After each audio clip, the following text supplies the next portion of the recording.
গাড়ির একেবারে মুখোমুখি সংঘর্ষ। আমরা কিছুক্ষণ আগে বেশ কিছু গাড়ি ট্রেনের সাথেই একেবারে আটকে আছে। সিএনজি আছে, প্রাইভেট কার আছে, এবং প্রাইভেট কারটা আমরা এখান থেকে দেখতেও পাচ্ছি। একটু আপনাদেরকে দেখানোর চেষ্টা করি। দুমড়ে মুচড়ে একেবারে প্রাইভেট কারটি নাজেহাল অবস্থা হয়ে গেছে।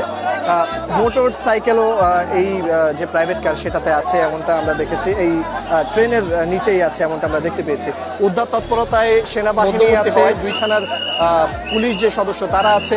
মোটামুটি সব দিক থেকে চেষ্টা জানার চেষ্টা করবো যে আসলে কি হয়েছে সেটা একটু জানতে চাইবো। যে একটু বলবেন যে আপনারা তো এই জায়গায় শুরু থেকে ছিলেন, ঘটনাটা কি হয়েছে, কি দেখেছেন? মোটরসাইকেল দেখছি এবং একটা কোয়ালিটি আইসক্রিমের পিকআপ ভ্যান দেখছি আমরা। হ্যাঁ, আমি নিজ হাতে 2টা লাশ অ্যাম্বুলেন্সে তুলে দিছি। 4 জন, হ্যাঁ, 5টা সিএনজি থেকে, মানে একটা সিএনজি থেকে 5